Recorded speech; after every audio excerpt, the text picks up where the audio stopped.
अल्हम्दुलिल्लाहि रब्बिल आलमीन वल आक़िबतु लिल मुत्तक़ीन वस्सलातु वस्सलामु अला अशरफिल अंबियाइ वल मुरसलीन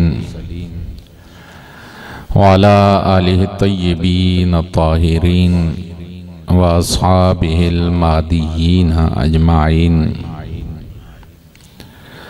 अम्मा बाद फ़ाऊज़ु बिल्लाहि मिनश शैतानिर रजीम। बिस्मिल्लाहिर रहमानिर रहीम। या अय्युहल्लज़ीना आमनू कुतिबा अलैकुमुस्सियाम कमा कुतिबा अलल्लज़ीना मिन क़ब्लिकुम लअल्लकुम तत्तक़ून। सदक़ल्लाहु मौलानल अज़ीम। सदक़ा व बल्लग़ना रसूलुन नबियुल उम्मीयुल हबीबुल करीम।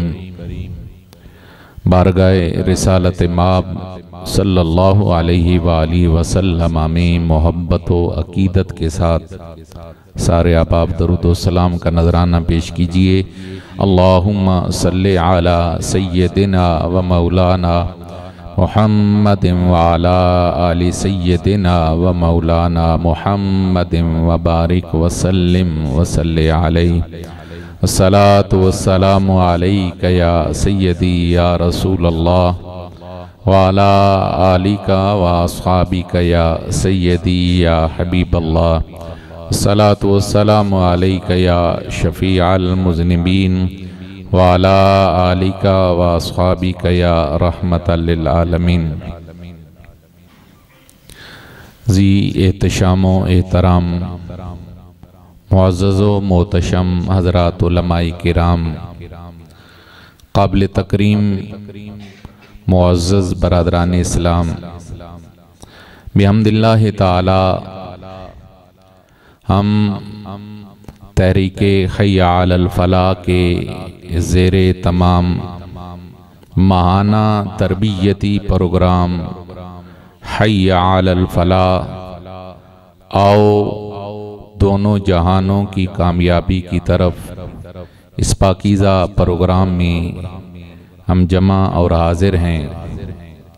और आज जिस लम्हे में हम अल्लाह के घर में हाजिर हैं, गालिब इम्कानी सूरत यही है कि ये शअबानुल मुअज़्ज़म की आखिरी रात और कल की आने वाली रात रमज़ानुल मुबारक की रात होगी।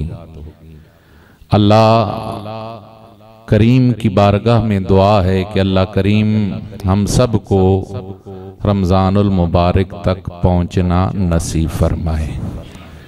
और ये वो दुआ है जो अल्लाह के महबूब सल्लल्लाहु अलैहि वालैहि वसल्लम रजब से शुरू फरमा देते कि मालिक हमारे रजब में बरकत फरमा, हमारे शाबान में बरकत फरमा और हमें रमज़ानुल मुबारक तक पहुंचा। इससे आप अंदाज़ा लगा सकते हैं कि जिस माह मुबारक तक पहुंचने की दुआएं अल्लाह के महबूब सल्लल्लाहु अलैहि वालैहि वसल्लम अल्लाह के हुजूर कर रहे हों, वो माह मुबारक अपने दामन में कितनी बरकतें, कितनी रहमतें और अल्लाह के कितने इनामात लेके आ रहा होता है। अब अभी ग्रामी हमारा दीन, दीन इस्लाम, इसके आकाम, इसकी इबादत फितरत के करीब तर हैं। चूंकि इस्लाम बजाते खुद एक दीन, दीन फितरत है, तो इसलिए इसके अंदर जो इबादत के मुतल्लका अहकाम दिए गए हैं वो भी फितरती तकाज़ों के बहुत ज़्यादा करीब हैं। हम लोग अगर अमूमी ज़िंदगी में एक नज़र डालें तो चीज़ों को सलामत रखने के लिए तजदीद, तगसील, ये अमल हमारी जिंदगियों में दोहराया जाता है। तजदीद का मतलब अमूमी तो लुग़वी माना तो नए सिरे से है, लेकिन जब आप किसी शय के मुतल्लिक तजदीद बोल रहे होते हैं तो उसके माना के अंदर अमूमी तौर पर यह होता है कि उसकी मुरम्मत, उसकी देखभाल, उसका ख्याल। तगसील के अंदर माना ये होता है कि उस चीज को धो देना, नया एक बार फिर उसे नया कर देना। आप अगर अपनी अमूमी जिंदगी के अंदर देखें तो कोई भी चीज सलामत तभी रह सकती है और देर पा तभी हो सकती है जब उसके अंदर उसकी मुरम्मत, उसकी तजदीद व तकसील का काम होता रहे। एक बिल्डिंग है, उसकी बनाने के बाद उसकी मुरम्मत का काम अगर न किया जाए तो वो बहुत जल्द खराब हो जाती है। एक असला लेने वाला अगर एक बंदूक भी लेकर रख देता है तो अगर वो उसकी सफाई सुथराई का गाहे बगाहे ये तमाम नहीं करता तो वो भी जंग आलूद होकर अपना काम करना छोड़ देती है। अब अपने घरों में देखें तो अपने घरों का अगर आप जायजा लें तो हमारी खवातीन, माएं, बहनें, घर वाले गाहे बगाए पूरे घर की सफाई सुथराई का एहतमाम करते हैं और बिलखुसूस साल के अंदर एक बार मजमूई तौर पर पूरे घर का। उसकी बुनियादी वजह यही होती है कि उससे वो जगहें जहां पर आम हालत में रसाई नहीं होती उन जगहों की भी सफाई अमल में लाई जा सके। ये मिसालें अर्ज करने का मकसद ये है कि अगर आप इस हवाले से दीन इस्लाम की इबादत की तरफ आएं तो हमारा खालिक, हमारा मालिक, हमारा परवरदिगार हमें साल में एक बार महीना भर के लिए एक मौका फराम करता है कि हम अपने रब के साथ अपने अहद की तजदीद करें, अपने मन की तगसील करें, अपने मन का तज़किया करें, अपने मन को पाक करें।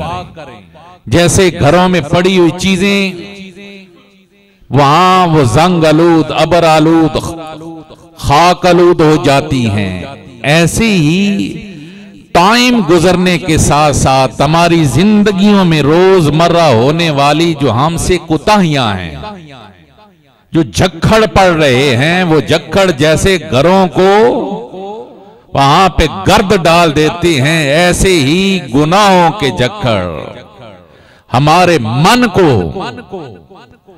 हमारे अंदर को, हमारे बातिन को, हमारे दिल को वो जंग आलूद और गंदा कर देते हैं। हमारा रब, हमारा परवरदिगार हमें एक मौका और एक माहौल देता है कि आओ इस मौके और इस माहौल से फायदा उठाओ। जो दिलों पे गर्द पड़ चुकी है उस गर्द को दूर कर लो, जो दिलों में मैल पड़ चुकी है उसे धो लो, जो जंग पड़ चुका है उस जंग को उतार लो। और इस मकसद के लिए हमारे रब ने हमें रमजानुल मुबारक की सूरत में एक माहौल और एक मौसम अता फरमाया। अब इस बात को अगर आप थोड़ा सा कभी तन्हाई में बैठकर सोचें तो आप बिल्कुल इसको महसूस करेंगे कि अल्लाह करीम हमें एक मौका फराम कर रहे हैं, हमें तज़किया नफ्स का, अपने आप को पाक करने का। और दर हकीकत यूं समझ लें, अगर जैसे रूटीन में हम चल रहे हैं, चलते जाएं, चलते जाएं, चलते जाएं, तो एक वक्त आने वाला है कि हमारे ये दिल जंग आलूद होने के बाद खुदा न खास्ता ये कुफर के करीब तक चले जाएं। अल्लाह हम भागे हुए लोगों को एक बार फिर वापस बुलाता है। वो जो हमारे दिलों पर गुनाहों की वजह से जंग पड़ चुका होता है, आ जाओ मेरी बारगाह में झुकने वाले बन जाओ, कुछ मेहनत, कुछ कोशिश कर लो, तो फिर एक बार तुम ताजा दम हो जाओगे, फिर एक बार तुम्हारा ईमान ताजा हो जाएगा, फिर एक बार तुम इबादत से मानूस हो जाओगे, फिर एक बार तुम जिक्र इलाही से मानूस हो जाओगे, फिर एक बार तुम्हें रातों को जागने की आदत पड़ जाएगी, फिर एक बार तुम्हें रातों के कयाम की आदत बढ़ जाएगी, फिर एक बार तुम्हें अपने रब के लिए पूरा पूरा दिन भूखे प्यासे रहते हुए अपना ख्याल अपने रब की तरफ करने का एक तुम्हें अहद मिल जाएगा। जब ये मिल जाएगा महीना गुजारने के बाद फिर तुम्हारा ईमान ताजा हो जाएगा और धीरे धीरे तुम ईमान की तरफ माइल रहोगे। ये अल्लाह करीम ने हमें, अगर आप इसकी तकनीकी चीजें देखें तो अल्लाह ताला ने हमें हमारे लिए ये कि तमाम किया है ताकि हमारा ईमान ताजा रहे। अब अभी ग्रामी दूसरी तरफ से अगर आप आए तो ये अल्लाह की हम गुनाहगारों के साथ या उम्मत मोहम्मदिया सल्लल्लाहु अलैहि वसल्लम के साथ अल्लाह की मोहब्बत है। अल्लाह अगर हमें ऐसे ही अजाब देना चाहता, अल्लाह करीम अगर ऐसे ही हमें अपनी बारगाह से दूर रखना चाहते तो अल्लाह हमें ऐसे मौके फराम न करते कि जिन मौकों में हम थोड़ी सी नेकी करें और उसकी रहमत के दरवाजे हमेशा के लिए खुल जाएं। उसने हमें मौका दिया, उसे पता है ये मेरे बंदे हैं, इनसे गलती होगी, इनके अंदर मादा शर मौजूद है, गुनाह का मादा, गलती का मादा इनके अंदर मौजूद है।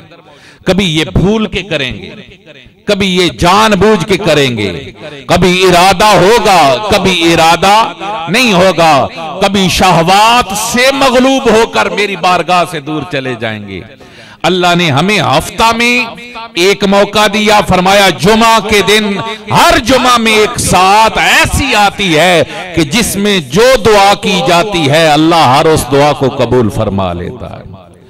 अल्लाह करीम ने फिर हफ्तावार के बाद साल में हमें शबे बरात जैसा मौका अता फरमाया जिसमें खालिक़े कायनात आसमाने दुनिया पर आकर पुकार पुकार के कहता है कोई मगफिरत का तलबगार, आए मुझसे आके मगफिरत मांगे, मैं अपने बंदे के गुनाहों को माफ फरमा दूंगा।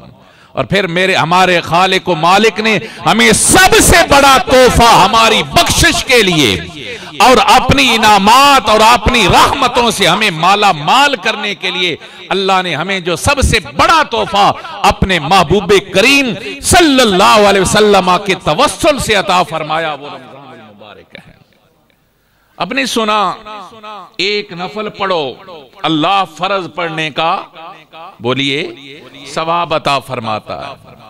हर नेकी का अजर बढ़ाकर 70 गुना ज्यादा कर दिया जाता है। एक फर्ज पढ़ने वाले को अल्लाह 70 फराइज का सवाब अता फरमाता है। जो हदीस मुबारका अल्लामा लईक साहब बयान फरमा रहे थे, इसी रिवायत को इस हजरत सुलेमान फारसी रदी अल्लाह ताला अन्हु ने भी किया। उसके अंदर मजीद इजाफी अल्फाज मौजूद हैं। फरमाया जब रमजानुल मुबारक आता है, फरमाया उसका पहला अशरा अशराए रहमत है, दूसरा अशरा अशराए मगफिरत है और तीसरा अशरा जहन्नम से आजादी का अशरा। मतलब क्या हुआ, अल्लाह की रहमतें भी इस महीने में, उसकी तरफ से मगफिरतों का ऐलान भी इस महीने में, और अल्लाह की तरफ से जहन्नम से आजादी की खुशखबरी भी इसी माह मुबारक के अंदर हमारे परवरदिगार ने रख दी। और फिर फरमाया इसके अंदर शयातीन को जकड़ दिया जाता, जहन्नम के दरवाजों को बंद कर दिया जाता है और जन्नत के दरवाजों को खोल दिया जाता है।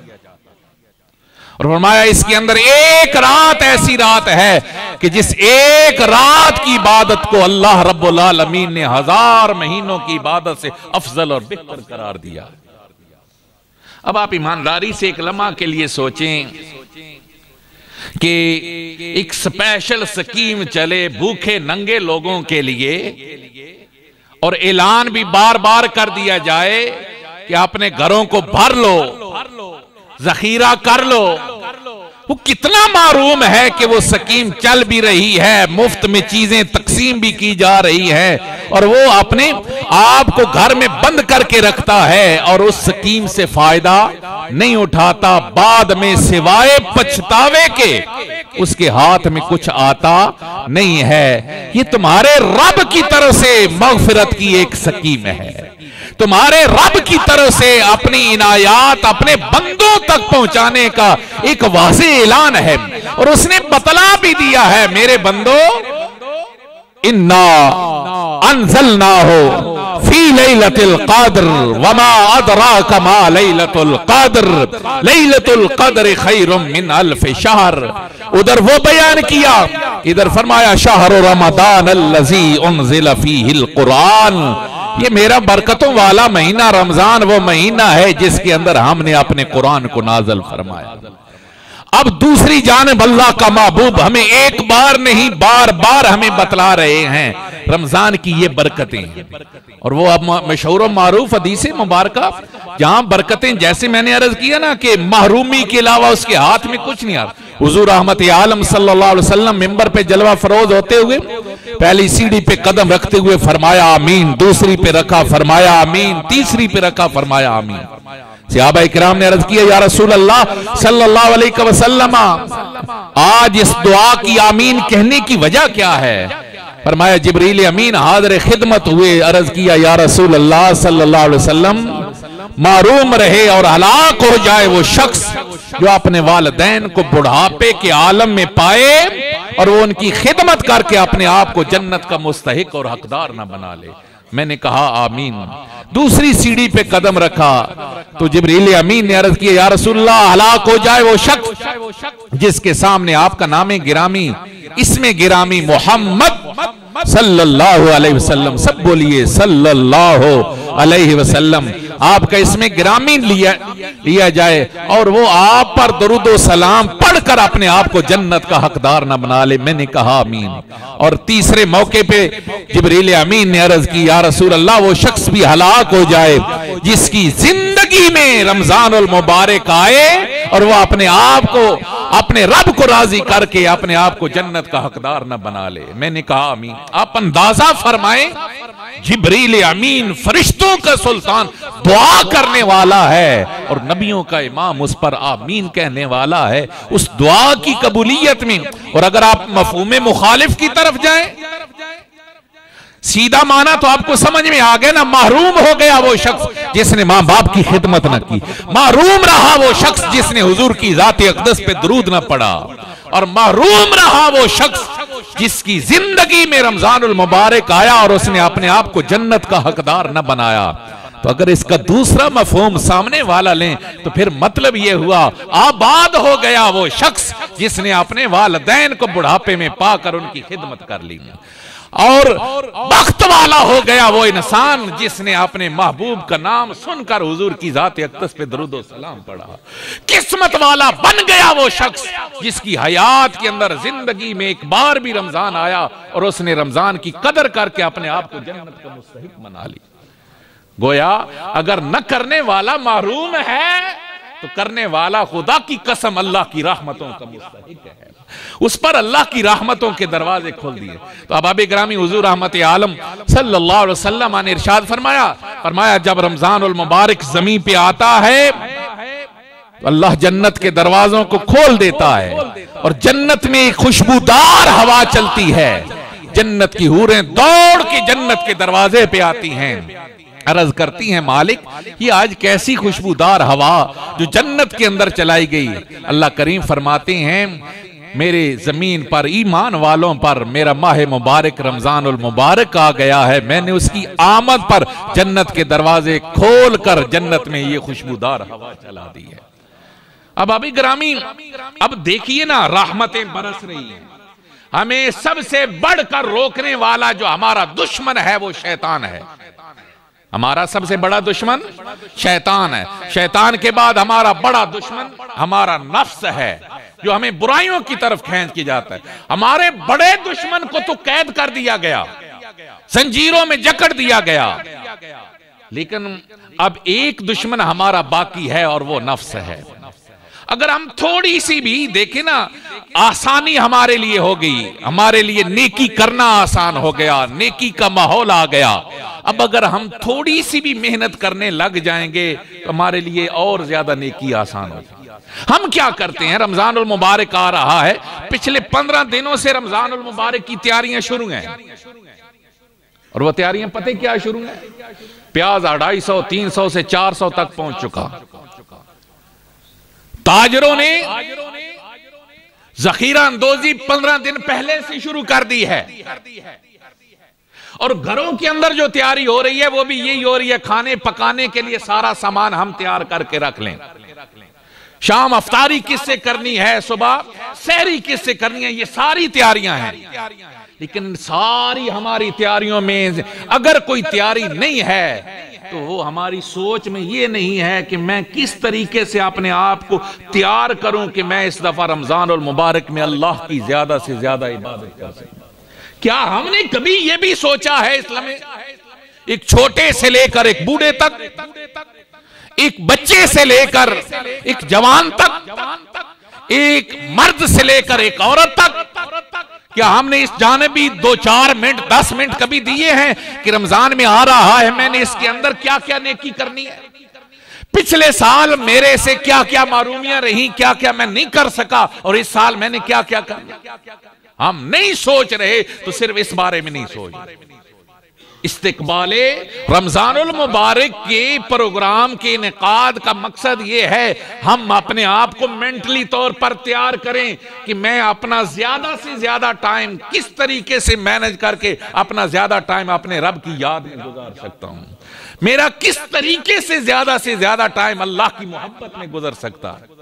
और जब एक बरसात हो ना, देखिए ना, बुजुर्ग फरमाते हैं कि कहबा की और रमजानुल मुबारक की अगर आप आपस में मुमासलत और मवाजना करें तो फरमाते हैं अगर कहबे की मिसाल कुएं की मानद है, कुएं के पास जाएं, डोल लटकाएं तो वो पानी से सैराब करता है आने वाले को, तो फरमाती हैं अगर काबे की मिसाल कुएं की मानद है जो आने वाले को सैराब करता है, तो फरमाया रमजान की मिसाल दरिया की मानद है।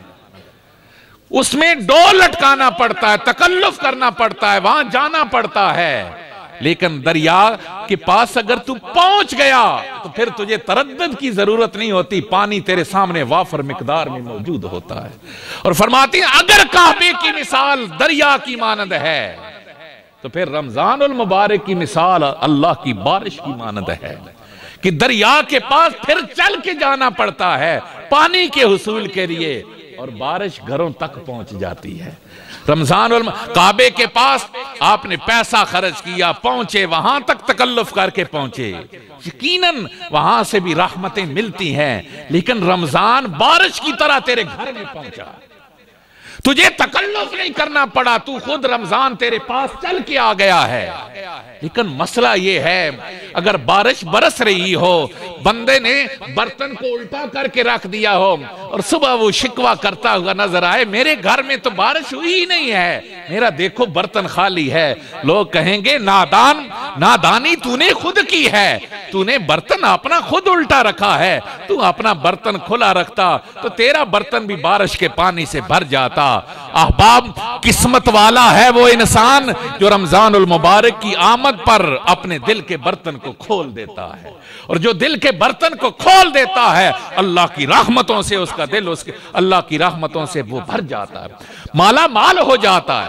हर तरफ से एक नेकी का माहौल है, कोशिश कीजिए हर नेकी में बढ़ने की, जिक्र में कसरत कीजिए। रमजानुल मुबारक के रोजे बिला वजह याद रख लीजिए, जो रमजानुल मुबारक का रोजा जानबूझकर या किसी उज़र की वजह से भी वो तरक कर देता है, अगर बाद में सारी जिंदगी भी वो रोजा रखे तो वो सवाब नहीं पा सकता जो रमजानुल मुबारक में रोजा रखने का सवाब है। इसलिए हत्तल मकदूर आप उज़र तलाश ना किया करें कि मैं रोजा, अब तो माशाल्लाह अल्हम्दुलिल्लाह सुम्मा अल्हम्दुलिल्लाह रमजानुल मुबारक बहुत अच्छे मौसम में आ गए, अब तो रोजा न रखने की कोई वजह ही नहीं। अल्हम्दुलिल्लाह अब जो सारे मस्जिद में आए हैं ये सारे रोजा रखने वाले लोग मौजूद हैं, लेकिन सिर्फ जिम्मेदारी नहीं है, आप चूंकि तहरीक हय्य अलल फलाह के प्रोग्राम में है और इसका बुनियादी मकसद अमर बिल मारूफ और नही अनिल मुनकर है, लोगों को नेकी की दावत देना, खुद नेक बनो, दूसरों को नेक बनाने की कोशिश करो। ये पैगाम जब आप किसी चौक में, चौराहे में, बैठक में, दारे में, होटल में बैठे हुए हों तो हमें अब एक माहौल बनाने की जरूरत होती है। यार रमजान आ रहा है, क्या तैयारी की? आप नहीं जानते, जट लोग विसाख आगे आता है तो वो जहां बैठते हैं अपनी डिस्कस विसाख के बारे में कर रहे होते हैं, कब काटना शुरू करना है, कैसे करना है, क्या तैयारी की हुई है, हर बंदा अपनी अपनी फील्ड के मुतल्लिक। लेकिन क्या हम ये डिस्कस ओपन माहौल के अंदर कर सकते हैं? आप ग्राउंड पर खेलने वाले खिलाड़ी हैं तो क्या वहां पर 2-4 मिनट के लिए क्या इस पर हम कभी बात कर सकते हैं? अगर नहीं करते तो हमें करना चाहिए, यही हमारी फिक्र है। इसको तबलीग के तौर पर लें और दोस्तों तक इस पैगाम को पहुंचाएं। जज़ाक।